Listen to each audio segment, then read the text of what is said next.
السلام علیکم ورحمۃ اللہ وبرکاتہ. آواز آ رہی ہے؟ وعلیکم السلام.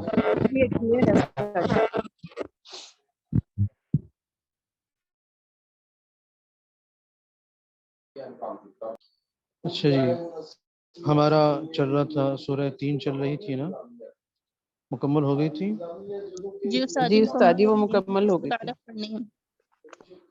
جی ٹھیک ہے، جی ٹھیک ہے. السلام علیکم استاد جی. معذرت سورہ علق شروع. استاد جی وہ بتا دیں جی ٹریٹمنٹ ہوا، طبیعت کیسی ہے اس کی؟ ہاں، اس کا آج بون میرو نکال لیا ہے، ریزرو کیا ہے. ابھی بھی آپریشن تھیٹر سے واپس آئی ہے اور بے ہوش ہے ابھی. دعا فرمائیے گا. چلیے جی، سورہ 3 چل رہی تھی ہماری، تو آخری آیت میں ہم پہنچے تھے. یا سارا ہو گیا؟ سورہ علق شروع کرنی ہے. جی استاد جی آپ نے سن کی تھی سورۃ علق پڑھنی ہے آج. سورہ علق ٹھیک ہے. اعوذ باللہ من الشیطان الرجیم، بسم اللہ الرحمن الرحیم. سورہ علق آ رہی ہے، مکی صورت ہے، اور سب سے ابتدائی آیات مبارکہ ہیں یہ. پہلی وحی ہے. آپ صلی اللہ علیہ وسلم جو نبوت کے اظہار سے پہلے کہ آپ کو ابھی نبوت کا اظہار نہیں کروایا گیا تھا آپ سے، یعنی میں یہ اس لیے الفاظ ادا کر رہا ہوں اظہار کا، کہ یہ کہنا کہ آپ کو ابھی نبوت نہیں ملی تھی، ایسا نہیں ہے. نبی تو آپ صلی اللہ علیہ وسلم کو اس وقت بھی مل گئی تھی جب آپ سے پیدائش سے پہلے اللہ نے طے کر لیا تھا، اور آدم علیہ السلام نے بھی وہاں عرش پر لکھا ہوا پڑھا تھا لا الہ الا اللہ محمد رسول اللہ. انہوں نے بھی پھر اسی کا واسطہ دیا تھا اس کلمے کا، جب توبہ قبول ہونے کا واقعہ آتا ہے نا حضرت آدم علیہ السلام کا، اس میں بھی اسی کے بارے میں آ رہا ہے. تو نبوت تو بہت پہلے اللہ کے ہاں طے شدہ تھا، اور وہ اس کا عطا فرماد بھی کی دی گئی تھی. اظہار 40 سال کی عمر میں جا کے ہوا، اور آپ صلی اللہ علیہ وسلم کے ذریعے سے اس کا اظہار کروایا گیا. تو اس سے پہلے آپ صلی اللہ علیہ وسلم ایک تفکر یا خلوت اور اللہ کی طرف لو لگا کر بیٹھتے تھے. طبیعت کے اندر یہ ایک قسم کی طبیعت میں آ گیا تھا کہ لوگوں سے دور رہتے تھے. بہت عرصہ ساتھ رہے، لوگوں کے اندر مل جل کر بھی رہے، لیکن پھر یہ جو 40 سال کی عمر کا قریب کا حصہ ہے، یہ کئی ہفتے آپ صلی اللہ علیہ وسلم کئی ہفتے جو ہے وہ غار حرا میں تشریف لے جاتے تھے، اور وہاں پر آپ قیام فرماتے تھے. کئی ہفتے ساتھ کھانا پینا وغیرہ وہ چیزیں لے جاتے تھے، اور جب وہ چیزیں ختم ہو جاتی تو پھر آپ دوبارہ تشریف لاتے، اور آ کر وہ لے کر پھر تشریف لے جاتے تھے. غار حرا ایک محراب نما پہاڑ ہے جو آپ کو صاف، اگر آپ مسجد حرام کی چھت پر کھڑے ہوں، اللہ پاک سب کو کھڑا کرے وہاں پر، اس رمضان کی ساری جماعت اکٹھی وہاں پر کھڑی ہو، تو وہاں پر کیا ہے کہ جب آپ کھڑی ہوں گی اس طرف سہولتیہ کی طرف، جہاں پر مدرسہ سہولتیہ تھا، یا وہ تھا شکیبہ مقبرہ شکیبہ، جس کے بارے میں آپ کو بتایا تھا نا. اس میں سورہ کیا نام ہے، سورہ تکویر میں، یاد ہے کہ نہیں یاد ہے؟ مقبرہ شکیبہ کے بارے میں آپ کو بتایا تھا. وَإِذَا الْمَوْءُودَةُ سُئِلَتْ بِأَيِّ ذَنبٍ قُتِلَتْ، اور حضرت صعصع بن ناجیہ رضی اللہ تعالیٰ کے بارے میں. تو وہاں اس طرف آپ کھڑی ہوں گی، باب فہد سے اوپر چڑھ کر آپ بائیں طرف چلیں تو پیچھے آپ کی بیک سائڈ پر بائیں طرف تھوڑا سا پیچھے دارالتوحید ہو، انٹرنیشنل کانٹیننٹل دارالتوحید ہو، تو بالکل سامنے جب آپ دیکھیں گے اپنے سیٹ پر سامنے اور مطلع صاف ہو، تو آپ کو محراب نما بہت خوبصورت ایک غار حرا سا ہے. اور اگر دارالتوحید کی کھڑکی میں ہیں تو وہاں تو بہت کلیئر نظر آتا ہے، بہت زبردست کلیئر نظر آتا ہے وہاں سے. تو یہ ایک وہاں پر غار حرا ہے جس میں لوگوں نے، اور بالخصوص پاکستانیوں نے، وہاں پر سیڑھیاں بنا دی ہیں بڑی عجیب و غریب قسم کی. اور عجیب بات ہے کہ آپ کبھی بھی چلے جائیں سیڑھیاں بنتی رہتی ہیں، اللہ معاف کرے. وہ ایسے اللہ کے ولی ہیں کہ وہ بس بناتے ہی رہتے ہیں، یعنی وہ پھر لوگ ان کو پیسے دیتے ہیں اور کوئی شرطہ وغیرہ وہاں پر کوئی خیال نہیں کرتے وہ ان کو نہ کرنے دیں، لیکن عجیب و غریب قسم کی جو ہے نا اوپر تلے اور بہت مشکل ترین راستہ ہے، تو وہ جو ہے بنتی رہتی ہے ہر وقت۔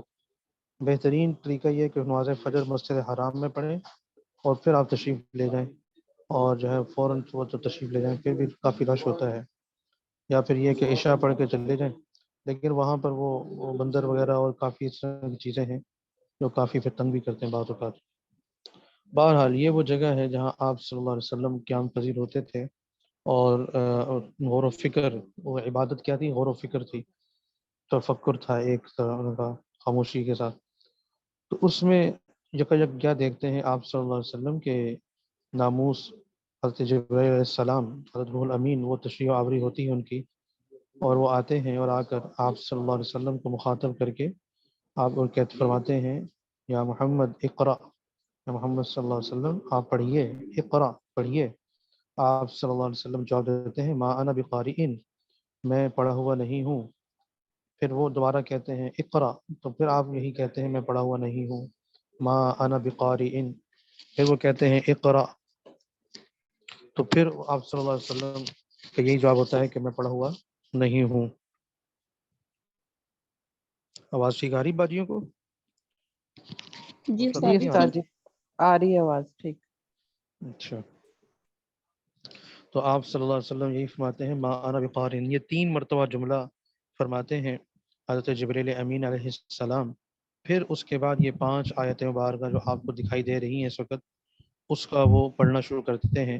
اقرأ بسم ربک الذی خلق، خلق الانسان من علق سے لے کر علم الانسان ما لم یعلم تک، اس میں 2 مرتبہ اقرأ آیا ہے، ٹھیک ہے؟ تو یہ پہلی وحی ہے، آپ صلی اللہ علیہ وسلم کی قرآن کریم کی ابتدا ہوئی ہے، اور یہ پہلی وحی کے طور پر یہ نازل ہوا ہے۔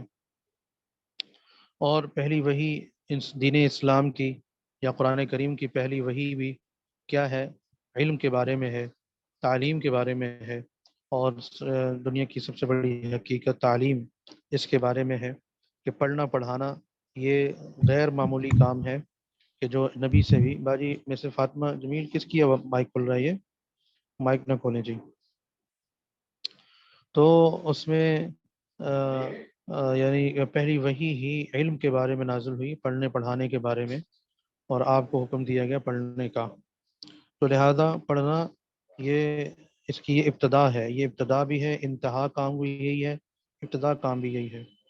اور اللہ نے عمر کے اس حصے میں مجھے آپ کو اس کام میں لگایا ہوا ہے کہ جس کی پہلی وحی نازل ہوئی جس کام کے بارے میں، پڑھنے پڑھانے کے بارے میں، تو اللہ نے علم میں جو سب سے اعلیٰ علم ہے، کیونکہ علم 2 ہے نا، علم الابدان یا علم الادیان، تو ادیان کا علم یہ سب سے اعلیٰ و ارفع علم ہے، اور وحی کا علم قرآن سنت حدیث کا علم اور اس کے متعلقات کا علم، یہ بہت بڑی جو ہے وہ نعمت ہے جو اللہ نے مجھے آپ کو اس کے ساتھ جوڑ دیا، اس پر خوشی کا اظہار ہو۔ تو اقرأ یہ علم اور جو بھی اس کے متعلقات ہیں، اس اعلیٰ علم ہے، وہ ساری کی ساری اس میں شامل ہیں۔ اور اس کو بیان فرمایا گیا اللہ تعالیٰ نے کہ سب سے شروع کرنا ہے تو کس سے؟ بسم ربی، اپنے رب کے نام سے۔ اس میں وہی حدیث پاک میں آپ کو آ جائے گی کہ جو ہے وہ یہ سب سے پہلے وہ حدیث پاک آئے گی، کل امر ذی بال لم یبدا بسم اللہ فهو اقطع، کہ ہر وہ ذیشان کام کہ جو بسم اللہ کے بغیر شروع کیا جاتا ہے وہ دم کٹا ہوتا ہے، بے برکتہ ہوتا ہے۔ تو اس لیے ہر کام کے شروع سے ہر وہ معروف کام، اچھا مناسب جائز کام ہو اور اچھا کام ہو، اس کو شروع کرنے سے پہلے اللہ کا نام ضرور لینا چاہیے۔ تو اس سے ابتدا فرمائی، تو یہ 5 آیتیں مبارکہ نازل فرمائی، اور پھر اس سے اگلی جو آیت مبارکہ ہے 6 سے لے کر آخر تک، آخری لاسٹ آیت سے پہلے تک، وہ ہے ابو جہل، اس امت کے سب سے بڑا جو بدی کا کردار ہے، جو سب سے بڑا بدی کا کردار ہے، اس کے بارے میں ہے کہ بدی کا جو کردار ہے اس کے بارے میں یہ آیت مبارکہ نازل ہوئی۔ بدی کا کردار سب سے بڑا اس لیے ہے کہ جب اس پر حملہ ہوا ہے، اور حملہ کرنے والے بھی دو بھائی ہیں، چھوٹی چھوٹی عمر کے ہیں، حضرت معاذ اور حضرت معوذ، دو بھائی ہیں معاذ اور معوذ۔ انہوں نے اس پر حملہ کیا، ایک نے گھوڑے پر حملہ کیا، دوسرے نے اس پر حملہ کیا، لیکن بالکل ٹھنڈا نہیں کیا، ابھی زندگی کچھ رمق باقی تھی۔ تو حضرت عبداللہ بن مسعود رضی اللہ تعالیٰ عنہ مشہور صحابی رسول ہیں، آپ کو پتہ ہے، اور بڑے زبردست صحابی رسول ہیں صلی اللہ علیہ وسلم۔ اور آپ کو یہ پتہ ہونا چاہیے کہ ہماری فقہ حنفی کی جو بنیاد ہے، جو زیادہ تر مسائل ہم نے لیے ہیں فقہ حنفی کے، وہ عبداللہ بن مسعود رضی اللہ تعالیٰ عنہ کی احادیث مبارکہ کی روشنی میں ہم نے لیے ہیں۔ جیسے التحیات پڑھتی ہیں آپ، التحیات ایک سے زائد الفاظ میں احادیث مبارکہ میں آ رہی ہیں، اسی طرح دعائے قنوت ایک سے زائد الفاظ میں آ رہے ہیں احادیث مبارکہ میں۔ اس طرح کی جو چیزیں ہیں یا اور فقہی مسائل، زیادہ تر ہماری بنیاد ان پہ ہے۔ شوافی کی عبداللہ بن عمر رضی اللہ عنہ کی روایات پہ ہے۔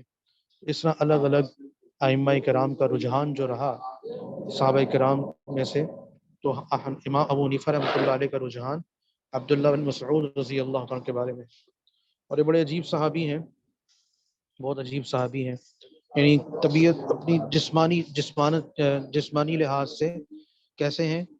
آپ کے گھر میں جو 8 سال کا بچہ ہوگا، آپ کے ذہن میں ہوگا، تو جو 8 سال کا، جس طرح 8 9 سال 10 سال کا بچہ ہوتا ہے، اس طرح کی ان کا جسمانی حالت، بالکل چھوٹا سا قد، کمزور سے، اور چھوٹی چھوٹی بازو ہیں، اور چھوٹے چھوٹے ان کے ٹانگیں ہیں، بہت باریک سی ٹانگیں، بہت باریک سا ان کا سارا نہیں، انتہائی نحیف و کمزور۔ تو اس میں پھر یہ ہے کہ یہ اس نے دیکھا کہ ابو جہل پڑا ہوا ہے لیکن ابھی مرا نہیں ہے، تو یہ اس کے سینے پہ چڑھ گیا۔ ظاہر ہے چھوٹی سی جسمانی لحاظ سے بہت معمولی سے تھے، اس لیے اوپر سینے پہ چڑھے تو اس نے بڑی مشکل سے آنکھیں کھولی، دیکھا تو عبداللہ بن مسعود رضی اللہ تعالیٰ عنہ ہیں۔ تو اس نے چند جملے بولے ہیں جس کی وجہ سے اس کو کہا جاتا ہے کہ یہ اس امت کا بدترین کردار ہے۔ کہ ایک تو اس نے یہ کہا، افسوس کا اظہار کیا کہ جو ہے، ایک تو یہ کہا عبداللہ مسعود رضی اللہ عنہ کو کہ بڑی اونچی جگہ پہ چڑھا تھا، بڑی جو ہے نا اونچی اعلیٰ و عرفہ جگہ پہ، بڑی اعلیٰ و عرفہ جگہ پہ چڑھا ہے۔ اور دوسرا کہا کہ کاش میری گردن کوئی سردار اتارتا، کوئی بڑا آدمی اتارتا، یہ کیا ایک چرواہا میری گردن اتارے گا۔ یہ چرواہے تھے، بکریاں چرایا کرتے تھے، تو میری گردن اگر وہ اتارتا تو مجھے زیادہ خوشی ہوتی، میرا چرواہا میری گردن اتار رہا ہے۔ تو یہ بھی جملہ کا ہے۔ دوسرا اس نے کہا کہ اپنے نبی کو پیغام پہنچا دینا، نعوذ باللہ، کہ جتنی نفرت مجھے زندگی میں تھی، نعوذ باللہ، اس سے کہیں زیادہ نفرت آج میرے دل میں ہے، میں اپنے ساتھ لے کے جا رہا ہوں، نعوذ باللہ من ذالک۔ چوتھا اس نے یہ کہا کہ عبداللہ میری جو گردن ہے نا، وہ سینے کی طرف سے کر کے اتارنا، سینے کی جانب سے اتارنا، اس لیے کہ جب کل کو تم لائن میں رکھو گے، گردن رکھو گے، تو میری گردن سب سے اونچی نظر آئے، باقی تمام گردن سب سے اونچی گردن نظر آئے، اس لیے ذرا نیچے سے کر کے سینے کی جانب اتارنا، بالکل میری تھوڑی کے پاس اتارو گے تو وہ چھوٹی نظر آئے گی جب رکھو گے۔ اندازہ کریں آپ اس کی بدبختی کا، اور اس کی ضد اور عناد اور بغض کا، اللہ معاف فرمائے۔ تو آپ صلی اللہ علیہ وسلم کو جب یہ الفاظ بتائے گئے اور اس کا پیغام دیا گیا، تو اس موقع پر آپ صلی اللہ علیہ وسلم نے ارشاد فرمایا، فرعونی اشد فرعون موسیٰ، فرعونی اشد فرعون موسیٰ، کہ میری امت کا فرعون موسیٰ علیہ السلام کے فرعون سے زیادہ سخت ہے۔ اس لیے کہ جب اس کی باری آئی آگے جانے کی، ویزا لگ کے آیا، تو وہ جب ڈبکیاں لگیں، ایک دو ڈبکیاں لگیں ابھی، تو فوراً اس کے منہ سے کیا الفاظ نکلے، قرآن نے نقل کیے ہیں، آمنا برب العالمین رب موسیٰ و ہارون، کہ ہم ایمان لائے، رب العالمین پر ایمان لائے، اور جو وہ رب جو کوئی اور نہیں ہے، کہیں غلط فہمی نہ ہو جائے، بلکہ وہ رب جو موسیٰ اور ہارون کا رب ہے، جو موسیٰ اور ہارون کا رب ہے، اس پر ہم ایمان لائے۔ لیکن یہ دنیا سے جا رہا ہے تو کیسی بدبختی کا اظہار کر رہا ہے، اللہ تعالیٰ معاف فرمائے۔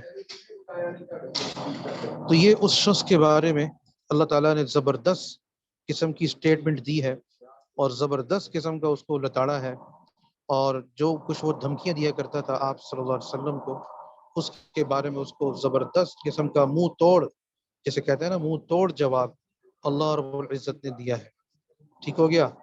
چلیے اب اس کو ہم پڑھتے ہیں، پھر آگے اس کا ترجمہ وغیرہ پھر دوبارہ دیکھیں گے۔ اعوذ باللہ من الشیطان الرجیم، بسم اللہ الرحمن الرحیم۔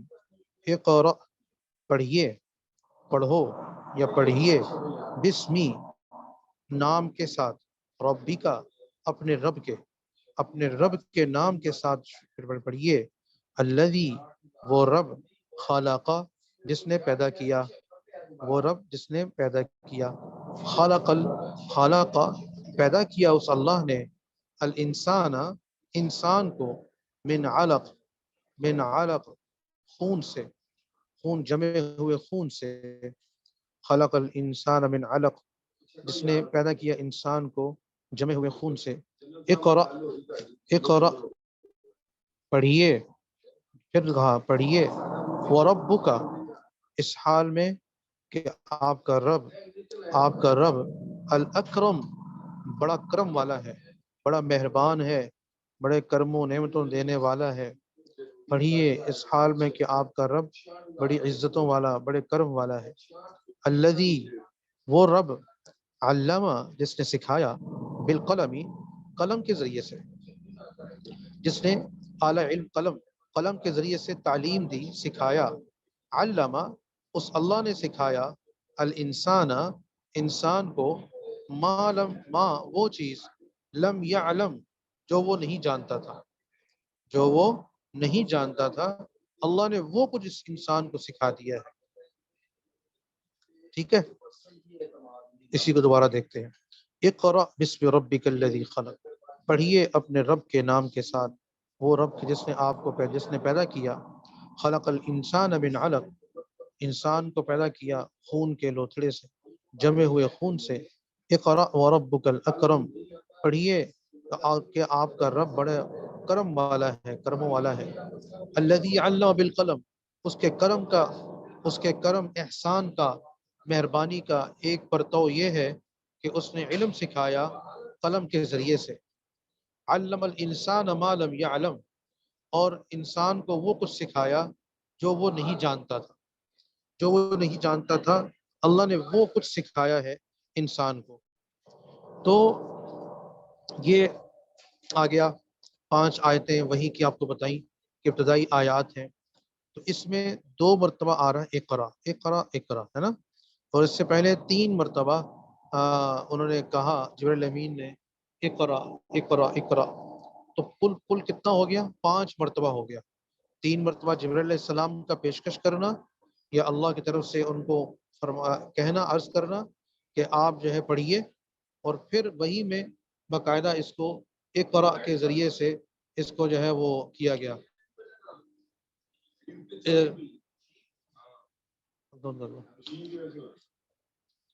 اقرا، پھر اس کو جو ہے نا وہ کر دیا، اقرا، پھر 2 مرتبہ پھر آیا، تو کل 5 مرتبہ ہے۔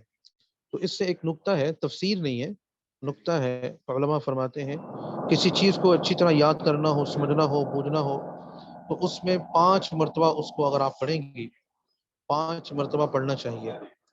صرف کا سبق ہے، نحو کا سبق ہے، لغت کا سبق ہے، کوئی بھی سبق ہے، تفسیر کا ہے، حدیث کا ہے، کچھ بھی ہے، آپ 5 مرتبہ پڑھیں، انشاءاللہ اللہ پاک اس کو آپ کے دل دماغ میں بٹھا دیں گے۔ کیونکہ بار بار پڑھنے سے نا کیا ہوتا ہے، وہ کیا آتا ہے، عربی کا محاورہ ہے نا، تکرار کرتی ہے نا، آپ لوگ تکرار کرتی ہے نا باتوں کا، ہے نا، سبق کا تکرار کرتی نہیں ماشاءاللہ، تو تکرار باتوں کا ہو رہا ہوتا ہے، لیکن کیا کہتے ہیں عربی میں، اذا تکرر علی السمع تقرر فی القلب، اذا تکرر، قاف کشمیر والا، اذا تکرر علی السمع تقرر، قاف کینچی والا، تقرر فی القلب، کہ جب کوئی بات کو کانوں پر بار بار دہرایا جاتا ہے تو وہ دل میں قرار پکڑ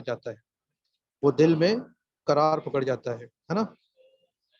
تو اس لیے 5 مرتبہ یہ ایک ایسا معتد بھی فگر ہے کہ جس کی برکت سے اللہ تعالیٰ آسان فرما دیتے ہیں. تو اس لیے کوشش فرما کر کوشش کریا کریں. اگر مصروفیات ہیں تو ضروری نہیں ہے، لیکن ایک نقطہ بتا دیا آپ کو میں نے کہ اس لحاظ سے آپ جو ہے نا اس کا اہتمام کر لیا کریں، تو انشاءاللہ اس کا آپ کو بڑا فائدہ ہوگا. پھر اللہ نے پیدا کیا اور پیدا بھی کیا تو علق سے، جمے ہوئے خون سے پیدا کیا، جمے ہوئے خون سے پیدا کیا، لوتھڑے سے. پوری تخلیق کا ایک پروسیجر ہے، ان میں سے ایک حصہ اللہ نے یہاں پر ذکر فرما دیا ہے. وغیرہ کیا آ رہا ہے، خلقنا الانسان من علقہ ثم خلقنا النطفة من علقہ ثم خلقنا مضغة عظاما فکسونا العظام لحما وغیرہ وغیرہ. 2 سے 3 جگہ پہ قرآن کریم میں نا اللہ نے پورا پروسیجر جو پیدائش کا ہے وہ سارا ذکر فرمایا ہے نا. تو ان میں سے ایک حصہ یہاں پر ذکر فرما دیا کہ خون کے لوتھڑے سے اللہ نے انسان کو پیدا فرمایا ہے. اور پھر آگے فرمایا پڑھیے اپنے اس رب کے جس کے احسانات والا ہے، جو کرموں والا ہے، احسانات والا ہے، جس کے احسان کا ایک حصہ یہ بھی ہے، بڑا احسان کیا ہے کہ انسان کو علم سکھایا. سکھانے میں قلم ایک بنیادی ضرورت ہے، بنیادی چیز ہے. جتنی آپ کتاب پڑھ رہی ہیں، قرآن پڑھ رہے ہیں، قلم سے لکھا گیا. پھر قلم اعلیٰ علم کو کہتے ہیں، اور قلم ہر زمانے کا میں اس میں جدت آتی رہی. آج کل جس موبائل کو پکڑ کے آپ اور جو ہے نا وہ پڑھ رہی ہیں، جس ٹیب کو، جس لیپ ٹاپ کو، جس کمپیوٹر کو و دیگر اشیاء کو، یہ بھی قلم کی ایک جدید شکل ہے. یہ بھی قلم کی جدید شکل ہے کہ جس کے ذریعے سے آپ جو ہے نا علم حاصل کر رہی ہیں. تو ان کا مثبت استعمال، اب چاہے وہ قلم پنسل کی شکل میں ہو، پین کی شکل میں ہو، یا وہ قلم پین وہ والا پین ہو جو بولتا ہے باقاعدہ اور ریڈ کرتا ہے باقاعدہ، تو بہت ساری جدید شکلیں ہیں. جس سے بھی علم حاصل ہو وہ سارا کا سارا اس قلم میں شامل ہے. یعنی تو الذی علم بالقلم میں وہ اشیاء آ گئی جو حسی ہیں، جو ظاہری ہیں، جن کے ذریعے سے اللہ علم سکھاتے ہیں.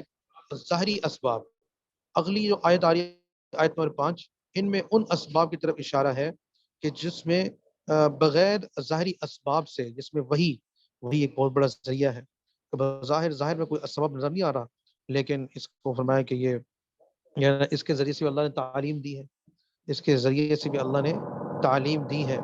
تو لہذا انسان کو اس بات کی جو تعلیم دی ہے، تو وہ ضروری نہیں کہ اللہ صرف انہی چیزوں کا محتاج ہے.